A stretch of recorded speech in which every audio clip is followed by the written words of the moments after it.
Reliance Jio इन्फोकॉमचा data चोरणाऱ्या आरोपीला राजस्थानमधून अटक करण्यात आलेली आहे। नवी मुंबई सायबर क्राईम ब्रांचने ही कारवाई केलेली आहे। आरोपी इम्रान चिंपा रिलायन्सचा डेटा हॅक करत असल्याची तक्रार रबाळे पोलीस स्थानकामध्ये देण्यात आली। सायबर क्राईम सेलने या घटनेचा तपास करत राजस्थानच्या सुजनगडमधून आरोपीला अटक केलेली आहे। गुरुवारी आरोपीला नवी मुंबईमध्ये आणलं जाईल। आरोपीने हायजॅक केलेल्या डेटाचा कुठे गैरवापर करण्यात आला याची चौकशी देखील आता केली जाणार आहे।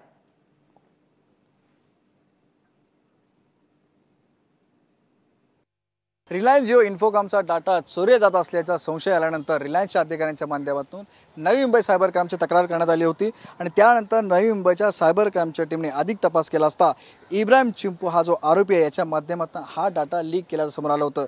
या मोहिमेसाठी महाराष्ट्र सायबर टीमची सुद्धा मदत घेण्यात आली होती आणि यानंतर जो इब्राहिम चिंपू आहे हा राजस्थानमध्ये असल्याचं समोर आल्यानंतर नवी मुंबई सायबर टीमने राजस्थानमध्ये जाऊन या आरोपीला अटक केलेली आहे। सध्या त्या ठिकाणच्या जे स्थानिक पोलीस आहेत त्यांच्या माध्यमातून त्यांच्या मदतीने ही अटक करण्यात आलेली आहे। आरोपीला स्थानिक न्यायालयामध्ये आरोपीला सादर करून येत्या 2 दिवसामध्ये नवी मुंबई सायबर टीम या आरोपीला इथं नवी मुंबईत आणणार आहे। हा जो डाटा आहे हा डाटा या आरोपीने कशासाठी वापरला, या डाटाचा चुकीचा वापर केला का, या संदर्भात अधिक तपास Navi Mumbai cyber crime team करते।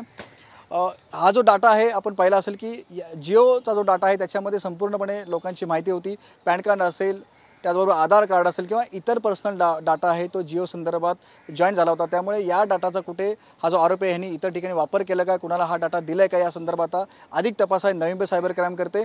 आणि या जो आरोप आहे या आरोपीबरोबर इतरही कोणी यामध्ये सामील आहेत का याचा सुद्धा तपास सायबर क्राईम टीमच्या माध्यमातून करण्यात येतोय।